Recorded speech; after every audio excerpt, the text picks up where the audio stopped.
ஏன்னா, ஏற்கனவே அண்ணா பல்கலைக்கழகத்தில இதே மாதிரியான ஒரு சம்பவம் நடந்தது அப்படிங்கும்போது, எல்லாருக்குமே ஒரு அந்த சார் யாரு? அது மாரிலாம் நெறைய கேள்விகள்லாம் கேட்டுட்டுருந்தோம்.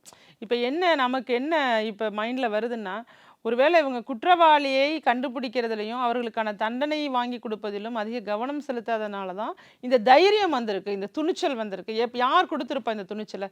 நீங்க சொல்ற மாதிரி அந்த கூட இருந்த ஆண் நண்பர வந்து அருவாளால வெட்டினதா இப்ப பார்க்குறோம். நியூஸ் வருது.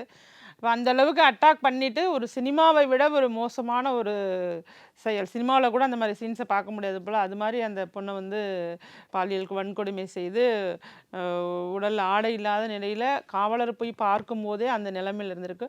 இப்ப இதுல என்ன சந்தேகம் வருது அப்படின்னு சொன்னா, அந்த பையன் இம்மீடியட்டா கம்ப்ளைண்ட் குடுத்துட்டாரு. அப்படிங்கும்போது, இந்நேரமே அவங்களால கண்டிப்பாக குற்றவாளிகளை கண்டுபிடித்திருக்க முடியுமே, ஏன் கண்டுபிடிக்கலங்கிற ஒரு ஒரு சந்தேகம் வருது.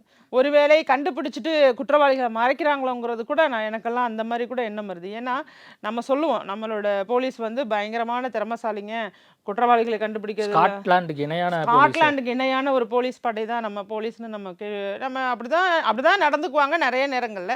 ஆனா, இது மாதிரியான தருணங்கள்ல மட்டும் ஏன் அவங்க ஸ்லோவா நடந்துக்கிறாங்க? என்ன காரணம் அப்படின்னு தெரியல.